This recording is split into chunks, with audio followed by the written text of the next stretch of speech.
Mister Shajan Scaria, ഇന്നലെ 5-ാം തീയതി താങ്കൾ ഒരു ലൈവ് വീഡിയോ ചെയ്തത് ഞാൻ കണ്ടിരുന്നു. വളരെ നന്നായിട്ടുണ്ട്. അതിൽ പറയുന്നു, ബോച്ചെ വന്നില്ല, ബോച്ചെ മുങ്ങി, പേടിച്ചു എന്നൊക്കെയാണ് താങ്കൾ പറയുന്നത്. പക്ഷേ താങ്കൾ എങ്ങനെ അങ്ങനെ പറയുക എന്നെനിക്ക് മനസ്സിലാവുന്നില്ല. കാരണം ഞാൻ വ്യക്തമായിട്ട് കഴിഞ്ഞ ആഴ്ച ഒരു വീഡിയോ ചെയ്ത് താങ്കൾക്ക് അയച്ചിരുന്നു, വ്യക്തമായിട്ട്. ആ വീഡിയോ ഇവിടെ കാണിക്കും. ഈ ഞങ്ങളുടെ പ്രസ്ഥാനത്തിലേക്കും ആൾക്ക് വരാം, പക്ഷെ തീർച്ചയായിട്ടും അയാൾക്ക് വരാൻ ബുദ്ധിമുട്ടുണ്ടെങ്കിൽ വേണ്ട, നമുക്ക് തിരുവനന്തപുരത്തിനും തൃശ്ശൂരിനും ഇടയിൽ എറണാകുളത്ത് ഒരു ഹാൾ എടുത്തുകൊണ്ട് അവിടെയാകാം. അതായത് താങ്കൾ മോഡറേറ്ററെ ആവശ്യപ്പെട്ടിരിക്കുന്നു ഞാനുമായിട്ടുള്ള ചർച്ചയിൽ. അപ്പോൾ ഞാൻ പറഞ്ഞു, ശരി, എൻ്റെ ഭാഗത്തുനിന്നും മോഡറേറ്ററെ ഞാൻ അറേഞ്ച് ചെയ്യാം എന്ന്. പക്ഷേ തലമുതിർന്ന പത്രാധിപർ, മോഡറേറ്റേഴ്സ് താങ്കളുടെ സ്റ്റുഡിയോയിലോട്ട് വരാൻ തയ്യാറല്ല. അത് താങ്കൾക്കും നന്നായിട്ട് അറിയാം. ആയതുകൊണ്ട് എനിക്ക് വരാൻ ബുദ്ധിമുട്ടില്ല താങ്കളുടെ സ്റ്റുഡിയോയിൽ എവിടെ വേണമെങ്കിലും. പക്ഷേ അവർ തയ്യാറല്ല. അതൊരു ഈഗോ ഉണ്ടാവില്ല അങ്ങോട്ടും ഇങ്ങോട്ടൊക്കെ. അപ്പോ അവിടെയും വേണ്ട, ഇവിടെയും വേണ്ട, ആരുടെയും സ്റ്റുഡിയോയിൽ വേണ്ട, നമുക്ക് ഒരു കോമൺ പ്ലേസിൽ ഒരു ഹാൾ എടുത്ത് നമുക്ക് ഇന്റർവ്യൂ ചെയ്യാം, ലൈവ് ചെയ്യാം, ഞാൻ തയ്യാറാണ്, രേഖകളുമായി ഞാൻ കാത്തിരിക്കും എന്നുള്ളത് ഒരു വീഡിയോ ഞാൻ ഇവിടെ ചെയ്തിട്ടുണ്ട്. അല്ലെങ്കിൽ തന്നെ ഇപ്പൊ എന്താ, സ്ഥലത്തിലാണോ വ്യത്യാസം? സ്ഥലം കാലഭേദം, സ്ഥലം മാറുന്നതിൽ എന്തിരിക്കുന്നു? എൻ്റെ കയ്യിലുള്ള രേഖകൾ സെയിം ആണ്. അന്ന് പറഞ്ഞ അതേ രേഖകൾ എൻ്റെ കയ്യിലുണ്ട് തെളിയിക്കാനായിട്ട്. സ്ഥലം മാറുന്നല്ലേ ഉള്ളൂ, അതിലെന്തപ്പോ പ്രത്യേകിച്ച് കാര്യം? അപ്പോ ഇപ്പോഴും ഞാൻ താങ്കൾക്ക് വേണ്ടി കാത്തിരിക്കാം. നാളെ 7-ാം തീയതി കണ്ണൂർ ആലക്കോട് എൻ്റെ ജ്വല്ലറി ഉദ്ഘാടനമാണ്. 7-ാം തീയതി കഴിഞ്ഞ് ഏത് ദിവസം വേണമെങ്കിലും താങ്കൾ സമ്മതം അറിയിച്ചാൽ താങ്കൾക്ക് താങ്കളുടെ മോഡറേറ്ററും എനിക്ക് എൻ്റെ മോഡറേറ്റർമാരുമായി എറണാകുളത്ത് നമ്മൾ കാത്തിരിക്കാം. ഞാൻ എവിടെയും പോയിട്ടില്ല, ഒളിച്ചോടിയിട്ടുമില്ല, ഒന്നുമില്ല, ഇവിടെ തന്നെയുണ്ട്. ബോച്ച അങ്ങനെ ഒളിച്ചോടൊന്നുമില്ല, പറഞ്ഞാൽ ചെയ്തിരിക്കും. പിന്നെ ഇത് ഇന്നലെ ഇടേണ്ട വീഡിയോ ആണ് ഇന്ന് ഇടുന്നത്. ഇന്നലെ ഇടാൻ നേരം കിട്ടിയില്ല. ഫ്ലവേഴ്സ് സ്റ്റുഡിയോയിൽ എനിക്ക് ഷൂട്ട് ഉണ്ടായിരുന്നു, മീഡിയ വൺ, അങ്ങനെ പല ചാനലുകളിൽ ഇന്റർവ്യൂസ് ഉണ്ടായിരുന്നു. പിന്നെ ഞാൻ ഈ ബിസിനസ്, ചാരിറ്റി, അങ്ങനെ പല കാര്യങ്ങളായിട്ട് പോകുന്ന ആളാണ്. ചിലപ്പോൾ 2-4 ദിവസമൊക്കെ വൈകും. അതിൻ്റെ ഒരു നേച്ചറാ. താങ്കളുടെ പ്രൊഫഷൻ പത്രപ്രവർത്തനമാണ്. താങ്കൾ എല്ലാ ദിവസവും വീഡിയോസ് ചെയ്യുന്ന ആളാണ്. പക്ഷെ എനിക്ക് അതിനുള്ള നേരം എന്നും കിട്ടണമെന്നില്ല. മിസ്റ്റർ ഷാജൻ സ്കറിയ, താങ്കൾ എന്നെക്കുറിച്ച് നൽകുന്ന വാർത്തകൾ മനഃപൂർവമാണോ, അല്ലെങ്കിൽ താങ്കൾക്ക് ലഭിക്കുന്ന വാർത്തകളുടെ ആധികാരികത പരിശോധിക്കാത്തത് കൊണ്ടാണോ എന്നറിയില്ല. ഞാൻ കഴിഞ്ഞ ആഴ്ച ഒരു വീഡിയോ ചെയ്യുകയുണ്ടായി.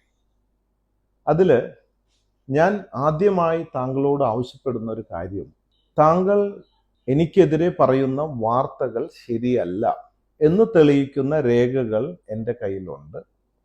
ഈ രേഖകളുമായി ഞാൻ തിരുവനന്തപുരത്ത് നിങ്ങളുടെ സ്റ്റുഡിയോയിൽ വരാമെന്ന് ഞാൻ പറയുകയുണ്ടായി. കഴിഞ്ഞ ആഴ്ച ഞാൻ ഇട്ട ആ വീഡിയോ ആണ് നിങ്ങളിപ്പോൾ വീണ്ടും കാണാൻ പോകുന്നത്. താങ്കൾ ചമച്ച വ്യാജ വാർത്തകൾക്കെതിരെ രേഖാമൂലം ഞാൻ താങ്കളുടെ സ്റ്റുഡിയോയിലോട്ട് വരാൻ. അപ്പോ താങ്കൾ പറഞ്ഞു താങ്കൾക്കൊരു മോഡറേറ്റർ വേണം എന്ന്. നല്ല കാര്യം, ഞാൻ പറഞ്ഞു ഓക്കെ, ഒരു മോഡറേറ്റർ ആയിക്കോട്ടെ എന്ന്. എനിക്കൊരു അഭ്യർത്ഥനയുള്ളത് ഒരു മോഡറേറ്ററെ കൂടി ഉൾപ്പെടുത്തണമെന്നാണ്. കാരണം ഞാനും ബോബി ചെമ്മണ്ണൂരും തമ്മിലുള്ള തർക്കത്തിൽ ഒരു മോഡറേറ്റർ ഉണ്ടെങ്കിൽ കൃത്യമായി ഇടപെടൽ നടത്തി ഞങ്ങൾ തമ്മിൽ സംസാരിക്കട്ടെ, ഞാൻ ചോദിക്കട്ടെ, അദ്ദേഹം ഉത്തരം പറയട്ടെ. അവിടെ എവിടെയെങ്കിലും ഒരു ഇടപെടലിന്റെ ആവശ്യമുണ്ടെങ്കിൽ ഒരു മോഡറേറ്റർ കൂടി വേണം. അപ്പോ ഈ മോഡറേറ്റർ വേണമെന്ന് പറഞ്ഞ ഈ വീഡിയോ കണ്ടില്ലേ? അത് പറഞ്ഞപ്പോൾ താങ്കൾ അവിടെ ഒരു കാര്യം അതിൻ്റെ ഉള്ളിൽ കയറ്റി പറയുകയുണ്ടായി. അതായത് ഞാൻ ചോദിക്കും, ബോച്ചെ മറുപടി പറയുമെന്ന്. അവിടെ ഒരു മിസ്റ്റേക്ക് ഉണ്ട്. കാരണം ആദ്യമായി താങ്കൾ പറയുന്ന വാർത്തകൾ ശരിയല്ല, അത് തെളിയിക്കാൻ ഞാൻ അങ്ങോട്ട് വരാമെന്ന് ആദ്യമായി ഞാൻ ആവശ്യപ്പെട്ടത് ഞാനാണ് താങ്കളുടെ അടുത്ത്.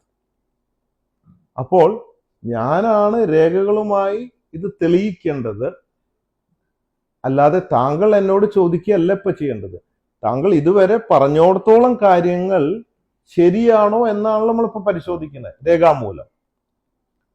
അത് കഴിഞ്ഞിട്ട് വീണ്ടും നിങ്ങൾക്ക് ചോദ്യങ്ങളാവാം, വിരോധമില്ല. ഈ പറഞ്ഞത് തെളിയിച്ചിട്ട് വേണ്ട ഇനി അടുത്തതിലേക്ക് പോവാൻ. അത് അടുത്ത എപ്പിസോഡിൽ നിങ്ങൾക്ക് ചോദിക്കാം വീണ്ടും. ഇപ്പോ പറഞ്ഞോടത്തോളം കാര്യങ്ങൾ ശരിയാണോ എന്ന് പരിശോധിക്കാൻ ഞാനാണ് ആദ്യമായി ആവശ്യപ്പെട്ടത്. പിന്നെ മോഡറേറ്റേഴ്സിന്റെ കാര്യം നല്ല കാര്യമാണ്. ഇവിടെ വാദി ആരാണ് പ്രതി ആരാണ് എന്ന് തീരുമാനിക്കേണ്ടത് നമ്മളല്ല, മൂന്നാമതൊരാളാണ് നിഷ്പക്ഷമായി തീരുമാനിക്കേണ്ടത്. നല്ല കാര്യം. അപ്പോൾ ഞാൻ 2 മോഡറേറ്റേഴ്സിൻ്റെ അടുത്ത് സംസാരിച്ചു. അവർ തയ്യാറാണ്. പക്ഷേ അവർ താങ്കളുടെ സ്റ്റുഡിയോയിലോട്ട് വരാൻ തയ്യാറല്ല. അതിനു പുറമെ ഞാൻ ഒരു കാര്യം കൂടെ ചോദിച്ചിരുന്നു. കേരളത്തിലെ ഏറ്റവും പ്രശസ്തരും സത്യസന്ധരുമായ ഈ രംഗത്തെ കുലപതികളായ കുറച്ചു പേരിൽ ഒരു 2 പേര് ഞാൻ സജസ്റ്റ് ചെയ്തു. ഒന്ന് ജോൺ ബ്രിട്ടാസ് ആൻഡ് ശ്രീകണ്ഠൻ നായർ. അവരോടും കൂടെ ഞാൻ ക്ഷണിക്കട്ടെ എന്ന് ചോദിച്ചപ്പോൾ താങ്കൾ പറഞ്ഞു പറ്റില്ല. ബോബി ചെമ്മണ്ണൂർ മോഡറേറ്ററായി നിർദ്ദേശിച്ചിരിക്കുന്നത് ജോൺ ബ്രിട്ടാസിനെയും ശ്രീകണ്ഠൻ നായരെയുമാണ്. ശ്രീകണ്ഠൻ നായരും മറുനാടനും തമ്മിൽ എത്രയോ കാലമായ പ്രശ്നമുണ്ടെന്ന് മറുനാടൻ പ്രേക്ഷകർക്കൊക്കെ അറിയാം. ശ്രീകണ്ഠൻ നായർ മറുനാടനെതിരെ കേസ് കൊടുത്തിട്ടുണ്ട്, മറുനാടൻ ശ്രീകണ്ഠൻ നായർക്കെതിരെ കേസ് കൊടുത്തിട്ടുണ്ട്. അതായത് പ്രത്യക്ഷത്തിൽ തന്നെ മറുനാടൻ പൂട്ടാൻ വേണ്ടി പരിശ്രമിക്കുകയും അതിനുവേണ്ടി പണിയെടുക്കുകയും ചെയ്യുന്ന ഒരാളാണ് ശ്രീകണ്ഠൻ നായർ. ശ്രീകണ്ഠൻ നായർ മോഡറേറ്ററായിട്ട് വരുന്ന അവസ്ഥ ഒന്ന് ആലോചിച്ച് നോക്കുക. കാരണം ശ്രീകണ്ഠൻ നായരുടെ ഏറ്റവും വലിയ ശത്രു മറുനാടനാണ്. പിന്നെ എങ്ങനെ നീതി കിട്ടും? അതൊരു ട്രാപ്പാണ്. ആ ട്രാപ്പിന് എന്നെ കിട്ടില്ല. അപ്പൊ എന്ത് തന്നെയായാലും മുതിർന്ന പത്രപ്രവർത്തകർ താങ്കളുടെ സ്റ്റുഡിയോയിലോട്ട് വരില്ല എന്ന് താങ്കൾക്ക് നന്നായിട്ട് അറിയാം. അപ്പോൾ ഞങ്ങൾ ഒരു സജഷൻ എടുത്തു. താങ്കളുടെ സ്റ്റുഡിയോയിലോട്ടും വരുന്നില്ല, താങ്കൾ ഇങ്ങോട്ടും വരുന്നില്ല. നമ്മൾ അതിൻ്റെ മധ്യത്തിൽ ആർക്കും പ്രശ്നം വേണ്ട ഒരു ഹോൾ എടുത്തുകൊണ്ട് എറണാകുളത്ത് നമുക്ക് ലൈവ് പ്രോഗ്രാം ചെയ്യാം എന്ന് ഒരു സജഷൻ വെക്കുകയുണ്ടായി. അപ്പോൾ താങ്കൾ പറയുന്നു ഞാൻ വരില്ല, എനിക്കത് പറ്റില്ല, താങ്കൾ ഈ ഇന്റർവ്യൂവിന് തയ്യാറല്ല എന്നാണ് പറയുന്നത്. കാരണം ഇതൊരു ട്രാപ്പ് ആവും, മിസ്റ്റർ ശ്രീകണ്ഠൻ നായർ നിങ്ങളുടെ ശത്രുവാണെന്നും മറ്റും പറയുന്നു. എങ്ങനെയാണ് ഇതുണ്ടാവുക? ഇതൊരു ഓപ്പൺ ഹാളിൽ ഇത്രയും പേര് ഇരിക്കുമ്പോൾ നിഷ്പക്ഷമായിട്ട് സംസാരിക്കുമ്പോൾ ഇവിടെ രേഖകളായിട്ടാണ് ഞാൻ വരുന്നത്. ഇവിടെ വെറും ചർച്ചയല്ല. ചർച്ചകൾ ഒരുപാട് ചോദ്യങ്ങൾ, ഒരുപാട് കാര്യങ്ങൾ താങ്കൾ പറഞ്ഞതിനെ ആസ്പദമാക്കി ഇത് തെളിയിക്കാനുള്ള രേഖകളുമായി അല്ലേ ഞാൻ വരുന്നത്. അപ്പൊ രേഖകളാണ് എടുത്ത് കാണിക്കുക, അധികം സംസാരിക്കാനുണ്ടാവില്ല. എന്നിട്ട് അതിനെ ബേസ് ചെയ്തിട്ട് ചർച്ച ചെയ്യാം.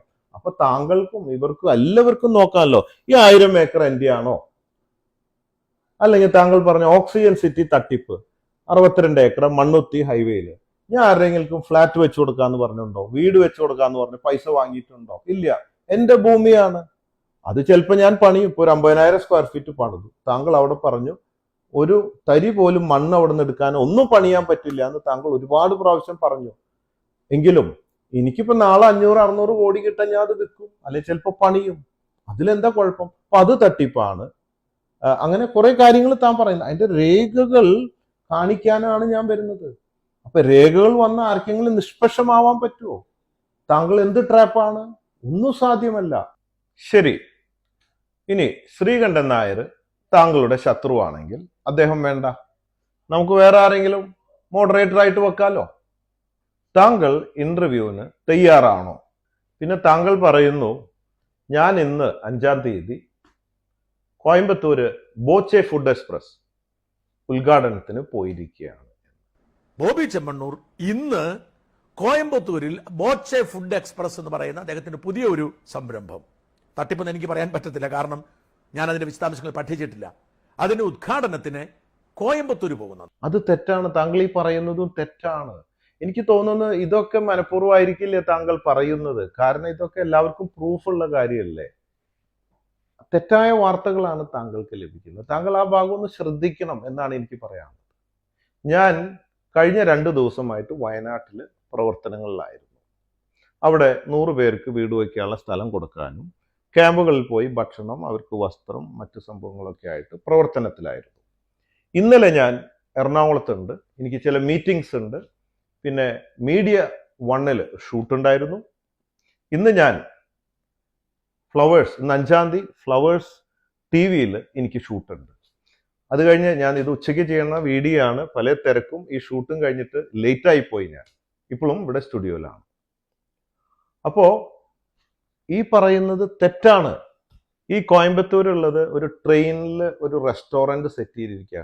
കോയമ്പത്തൂർ റെയിൽവേ സ്റ്റേഷന്റെ നേരെ മുമ്പിൽ ഒരു ട്രെയിൻ ചെറിയൊരു ഇതിൽ കൊണ്ടു നിർത്തിയിട്ടുള്ള ഒരു റെസ്റ്റോറൻ്റ് ആണ്.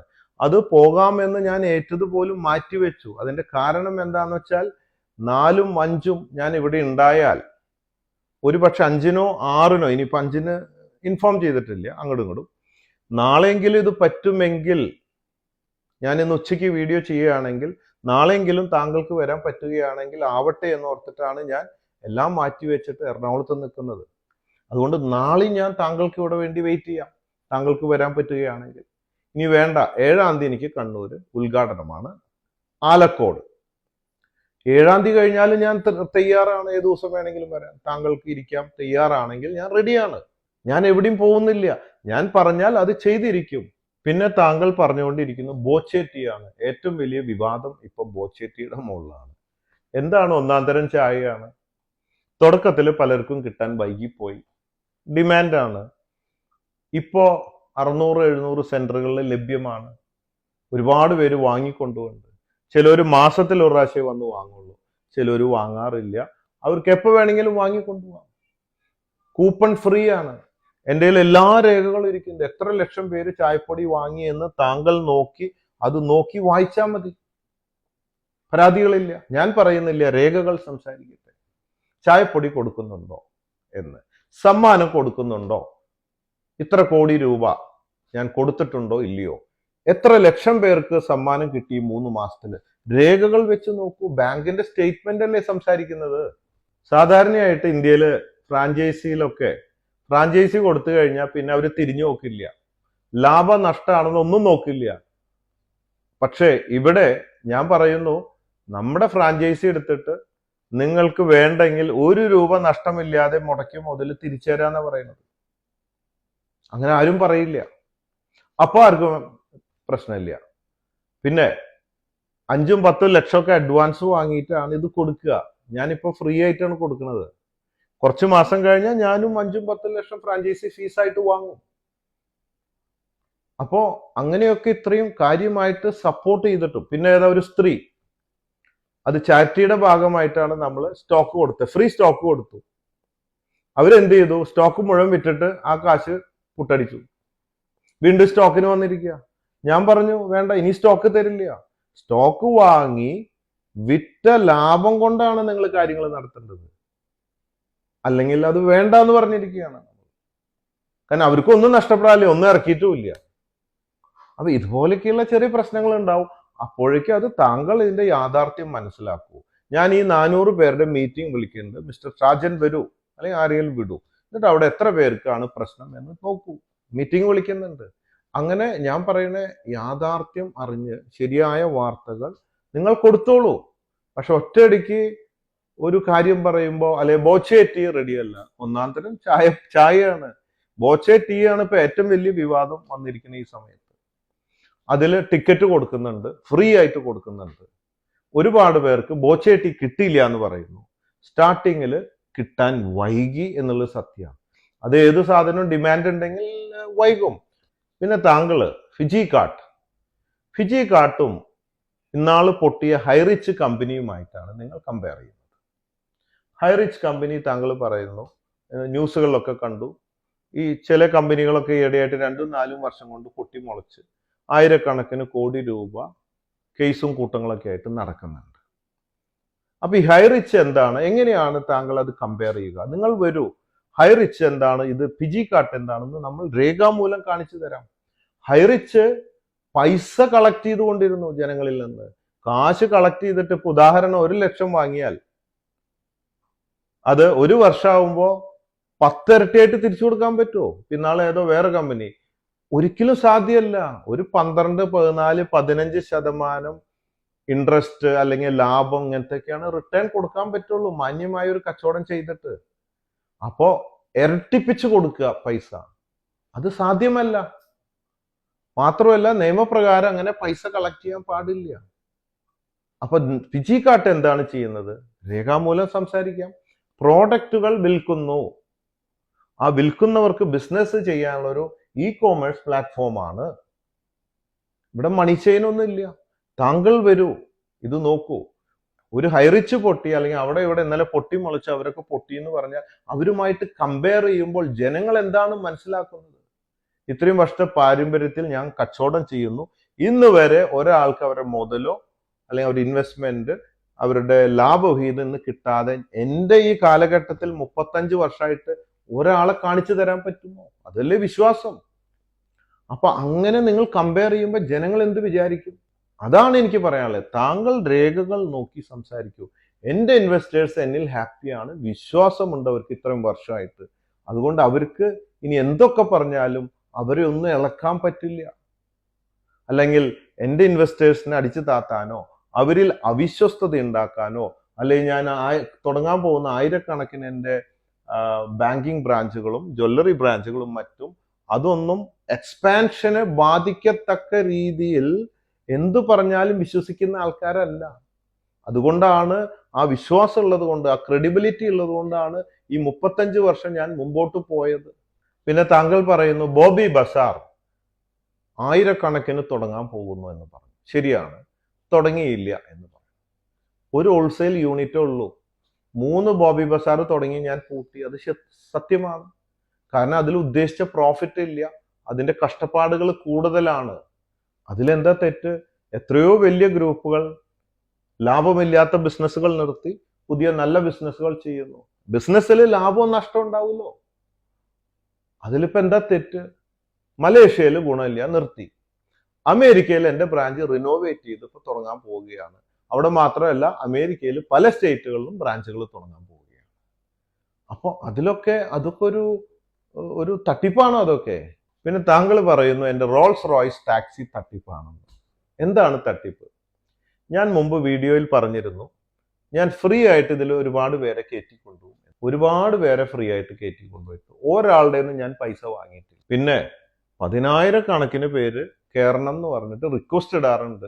പറ്റുന്ന സമയത്തൊക്കെ കയറ്റി കൊണ്ടുപോകാൻ പറ്റും. അതിലൊരു നന്മ കാണണ്ടേ? റോൾസ് റോയ്സിൽ കയറാത്ത എത്രയോ പേര് കയറി സെൽഫി വീഡിയോ എടുത്ത് എൻ്റെ കൂടെയൊക്കെ യാത്ര ചെയ്തു. അതൊരു നന്മയായിട്ട് കാണണ്ടേ നിങ്ങൾ? അല്ലാതെ ഇനി 10,000 കണക്കിന് പേരെ കയറ്റിയില്ല, ഞാൻ എന്താ കാശ് വാങ്ങിയിട്ടാണോ? അതൊരു തട്ടിപ്പാണ്. അങ്ങനെയൊക്കെ എന്തിനും തട്ടിപ്പ് തട്ടിപ്പ് തട്ടിപ്പ് എന്ന് പറഞ്ഞാൽ എന്താണ് ഇതിൽ തട്ടിപ്പ്? അതുകൊണ്ട് നിങ്ങൾ യാഥാർത്ഥ്യം മനസ്സിലാക്കുക. നിങ്ങൾ വരൂ, ഞാൻ റോൾസ് റോയ്സിൽ കയറി കുറെ പേരെ വിളിക്കാം. ഇവരൊക്കെ കയറി അവരുടെ വീഡിയോ കാര്യങ്ങളൊക്കെ കാണിക്കട്ടെ. പിന്നെ കുറെ പേർക്ക് കയറാൻ പറ്റാത്ത വെയിറ്റിംഗ് ലിസ്റ്റിലുണ്ട്, അതും കണ്ടോട്ടെ. അതൊരു കുറ്റമാണോ ഞാൻ ചെയ്യുന്നത്? എന്താണ് അങ്ങനെ പറയുന്നത്? പിന്നെ മിസ്റ്റർ സാജൻ പറയാണ്, ഞാൻ എൻ്റെ 1000 ഏക്കറയില് വയനാട്ടില് വീട് നഷ്ടപ്പെട്ട 100 കുടുംബങ്ങൾക്ക് വീട് വെക്കാൻ സ്ഥലം കൊടുക്കുന്നു പറഞ്ഞു. അപ്പോ താങ്കൾ പറയാ അത് എന്തെങ്കിലും ഒരു കണ്ണ് ബിസിനസ് എന്തെങ്കിലും ഗുണം കണ്ടിട്ടായിരിക്കും അത് ചെയ്യുന്നത്, അല്ലെങ്കിൽ ഞാൻ അങ്ങനെ ചെയ്യുന്നവനല്ല എന്ന് പറയുന്നത്. ശരി, 4 വർഷം മുമ്പ് വയനാട്ട് പുത്തുമലയിൽ അപകടം ഉണ്ടായപ്പോൾ വീട് വെക്കാൻ കൽപ്പറ്റ ടൗൺ ഫാത്തിമ ഹോസ്പിറ്റലിന്റെ അടുത്ത് കണ്ണായ മെയിൻ റോഡ് സ്ഥലത്ത് 10 ഏക്കറയിൽ 2 ഏക്കർ സ്ഥലം ഞാൻ രജിസ്റ്റർ ചെയ്താണ് കൊടുത്തിരിക്കുന്നത്. ഗവൺമെന്റിന്റെ കയ്യിലാണ്. ഏറ്റവും ചുരുങ്ങിയത് 20 കോടി രൂപ വില വരുന്ന സ്ഥലമാണ് ഞാൻ കൊടുത്തത്. അതിപ്പോൾ അവരുടെ കയ്യിലാണ്, ഗവൺമെന്റിന്റെ കയ്യിലാണ്. എനിക്ക് എന്താണ് ഗുണം? അപ്പൊ എന്താണ് അങ്ങനെ പറയുന്നത്? ഇതിന്റെയൊക്കെ രേഖകൾ വെച്ച് സംസാരിക്കാലോ നമുക്ക്. ഇതൊക്കെ രേഖകളുള്ള കാര്യങ്ങളല്ലേ. പിന്നെ പറയുന്നു മലങ്കര ക്രെഡിറ്റ് സൊസൈറ്റി, അതും ശരിയല്ല എന്ന് പറയുന്നത്. അതിലെന്താ? ഡെപ്പോസിറ്റ് എടുക്കുന്നുണ്ട്, പലിശ കൊടുക്കുന്നുണ്ട്, പല ബിസിനസ്സുകൾ ചെയ്യുന്നുണ്ട്. അത് സെൻട്രൽ ഗവൺമെന്റിന്റെ അംഗീകാരമുള്ള നിയമപ്രകാരമാണ് ഡെപ്പോസിറ്റ് എടുക്കുന്നത്. അല്ലെങ്കിൽ ഞങ്ങളുടെ ബാങ്കിങ് NBFCയിൽ NCD എടുക്കുന്നു. അതൊക്കെ എല്ലാത്തിനും അതിന്റെ ലൈസൻസും കാര്യങ്ങളും വെച്ചിട്ട് നിയമപ്രകാരമാണ് നമ്മൾ ഇതൊക്കെ ചെയ്യുന്നത്. ഇനി താങ്കൾ വരൂ, അതിന്റെ ഫുൾ റിപ്പോർട്ട് തരാം. എത്ര പേര് മെമ്പേഴ്സ് ഉണ്ട്, മെമ്പർഷിപ്പ് എത്രയാണ്, ഡെപ്പോസിറ്റ് എത്രയാണ്, എത്ര പേർക്ക് ലോൺ കൊടുത്തിട്ടുണ്ട്, എത്ര പലിശ വരുന്നുണ്ട്, എത്ര കോടി രൂപയുടെ ബിസിനസ് ചെയ്യുന്നുണ്ട്. എന്തെങ്കിലും ഒരു മിസ്റ്റേക്സ് താങ്കൾക്ക് കാണിച്ചു തരാൻ പറ്റുമെങ്കിൽ താങ്കൾ വരൂ, ഞാൻ റെഡിയാണ്. പിന്നെ താങ്കൾ പറയുന്നു ഞാൻ ചിലതിൽ ഡയറക്ടർ അല്ല, ചിലതിൽ എൻ്റെ സ്റ്റാഫാണ്. യെസ്, അത് ഞാൻ മാത്രമല്ല, ഇന്ന് ലോകത്ത് പലരും പല രീതിയിൽ ബിസിനസ് ചെയ്യുന്നുണ്ട്. എനിക്ക് എന്തിലൊക്കെ ഞാനിപ്പോ എല്ലാത്തിലും ഡയറക്ടറും ചെയർമാനും ഒന്നും ആവണമെന്നില്ല. പലതിലും ഞാൻ ഷെയർ ഹോൾഡ് ചെയ്യും. ചിലത് എൻ്റെ സ്റ്റാഫിന്റെ പേരിലായിരിക്കും, ചില ചെറിയ ചെറിയ കമ്പനികൾ പലരുടെയും പേരിലായിരിക്കും. അതൊക്കെ എന്താ, എന്നെ വിശ്വസിക്കുന്നവരാണ് എൻ്റെ അടുത്ത് വരുന്നത്. കഴിഞ്ഞ 35 വർഷത്തിൽ 1 രൂപ പോലും ഒരാൾക്ക് നഷ്ടപ്പെട്ടിട്ടില്ല. അങ്ങനെ ഒരാളുണ്ടെങ്കിൽ താങ്കൾ കൂട്ടിക്കൊണ്ടുവന്നോളൂ നമ്മുടെ ഇന്റർവ്യൂവിന്റെ സ്ഥലത്ത്. അതല്ലേ ഏറ്റവും വലിയ വിശ്വാസം. അല്ലാതെ ഞാൻ ഒപ്പിട്ടിട്ടുണ്ടോ, അല്ലെ എല്ലാ ആയിരക്കണക്കിന് ചെക്കിൽ ഞാൻ ഒപ്പിട്ടിട്ടുണ്ടോ, ഞാൻ കടലാസ് ഉണ്ടോ, ഒന്നുമില്ല. എന്നെ വിശ്വസിക്കുന്നവർക്ക് ഇതൊന്നും ആവശ്യമില്ല. അവര് ബ്ലൈൻഡ്ലി കണ്ണടച്ച് എൻ്റെ അടുത്ത് വരികയാണ്. കാരണം അവർക്ക് 1 രൂപ നഷ്ടപ്പെട്ടിട്ടില്ല എന്ന് വരെ പറഞ്ഞ ലാഭം കൊടുക്കുകയാണ്. അതാണ് വിശ്വാസം. അപ്പൊ പിന്നെ ഞാൻ എല്ലാത്തിലും രേഖകളിലും അതൊക്കെ എൻ്റെ ഇഷ്ടമല്ലേ. ഞാൻ ബിസിനസ് ചെയ്യുന്ന എൻ്റെ മോഡൽ, എൻ്റെ പല അറേഞ്ച്മെന്റ്സ്, അത് ബിസിനസിന്റെ ഭാഗമാണ്. അതിന് എന്താ കുഴപ്പം? ഇവിടെ എന്തെങ്കിലും പ്രശ്നങ്ങൾ കാണുമ്പോൾ പറയൂ, പഠിച്ചിട്ട് ആ സത്യസന്ധമായ രേഖകൾ വെച്ചുകൊണ്ട് നിങ്ങൾ സംസാരിക്കൂ. അല്ലാതെ ഒരു പ്രവചനം നടത്തുക, ഒരു ബിസിനസിനെ കുറിച്ച് ഇങ്ങനെയാകും അങ്ങനെയാകും എന്നൊക്കെ നിങ്ങൾ തന്നെ പ്രവചിക്കുക. അങ്ങനത്തെ ഒരു ബിസിനസ് എക്സ്പേർട്ട് ആണോ നിങ്ങൾ? അങ്ങനെയൊക്കെയല്ലേ നോക്കിയിട്ട് പറയണ്ടേ. പിന്നെ ബോച്ചേട്ടി ബിസിനസ്സിൽ ഞാൻ കോടികൾ ലാഭമുണ്ടാക്കി, ആയിരക്കണക്കിന് കോടി രൂപ. താങ്കൾ പറഞ്ഞു അത് ശരിയല്ല എന്ന് ഞാൻ പറയുകയുണ്ടായി. അങ്ങനെയൊക്കെ ഒരു പ്രവചനം അങ്ങോട്ട് നടത്തുകയാണ്. അത് ശരിയാണോ മിസ്റ്റർ സാജൻ? എന്നിട്ട് ഞാൻ രേഖകൾ വെച്ച് സംസാരിക്കുമ്പോൾ താങ്കൾ പറയുക അത് ഞാൻ അങ്ങനെ ഉദ്ദേശിച്ചതല്ല, അങ്ങനെ ഉണ്ടാകാം എന്ന്. അതെങ്ങനെയാ ഇങ്ങനെ പറഞ്ഞിട്ട് അത് ഉണ്ടാകാം എന്നാണ് ഉദ്ദേശിക്കുന്നതിന് പകരം താങ്കൾ അത് എൻ്റെ അടുത്ത് വാ, അല്ലെ ഞാൻ വരാം, താങ്കൾ പറയൂ, റിപ്പോർട്ടുകൾ വെച്ചിട്ട് പറയാം എനിക്ക് ലാഭമാണോ നഷ്ടമാണോ. ഇനി മാസങ്ങൾ എടുക്കും ലാഭമാവാൻ ഏത് ബിസിനസ്സും. അപ്പൊ അത് നോക്കി പറയണം. ചിലപ്പോ താങ്കൾ ഇത് മനഃപൂർവ്വം പറയുന്നതല്ല, താങ്കൾക്ക് കിട്ടുന്ന റിപ്പോർട്ട് പലതും തെറ്റായിരിക്കാം. അപ്പൊ എന്ത് തന്നെയായാലും രേഖകൾ വെച്ച് സംസാരിക്കാൻ ഞാൻ തയ്യാറാണ്.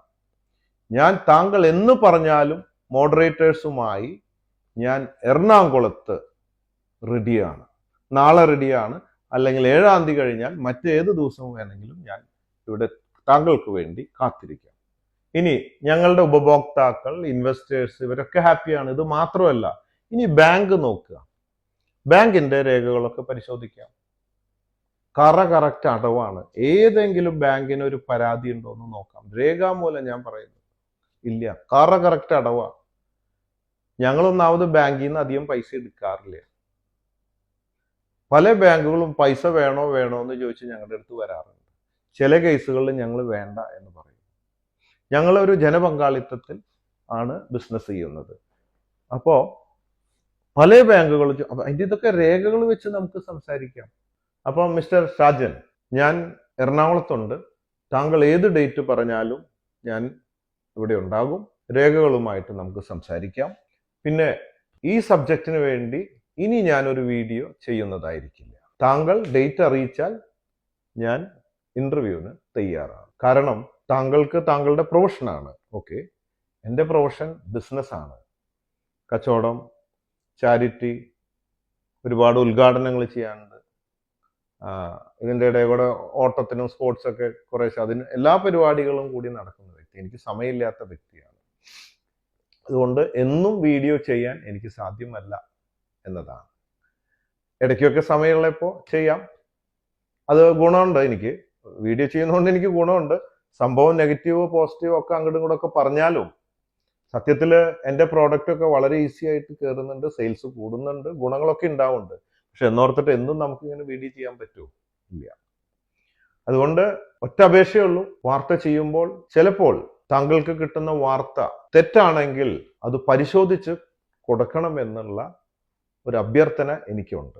കാരണം ചില വാർത്തകൾ കാണുമ്പോൾ താങ്കൾ അത് മനഃപൂർവ്വം ചെയ്തതായിരിക്കില്ല. ഇപ്പൊ 1000 ഏക്കർ രേഖയുള്ളതാണ്, 62 ഏക്കർ, 10 ഏക്കർ എൻ്റെ പ്രോപ്പർട്ടീസ്, അല്ലെങ്കിൽ ഈ പറയുന്ന ചില സംഭവങ്ങളൊക്കെ നോക്കിയാൽ രേഖകൾ ഉള്ളതാണ്. അപ്പൊ നാളെ ഈ രേഖകളുമായിട്ട് ഞാൻ വരുമെന്ന് താങ്കൾക്ക് അറിയാം. അത് രേഖയാണ്, ആർക്കും നോക്കിയാലും കാണാം. അങ്ങനെയുള്ളപ്പോ താങ്കൾ അത്ര വലിയ മണ്ടത്തരം പറയുന്ന ആളല്ല. താങ്കൾക്ക് അറിയാം എനിക്കിത് തെളിയിക്കാൻ പറ്റും. പക്ഷെ അപ്പോൾ തെറ്റായ വാർത്തകൾ കൊണ്ട് ഇൻഫോർമേഷൻ കിട്ടുന്നതുകൊണ്ടായി. തെറ്റുകൾ ഇപ്പൊ ആർക്കും എനിക്ക് നിങ്ങൾക്കൊക്കെ പറ്റാം.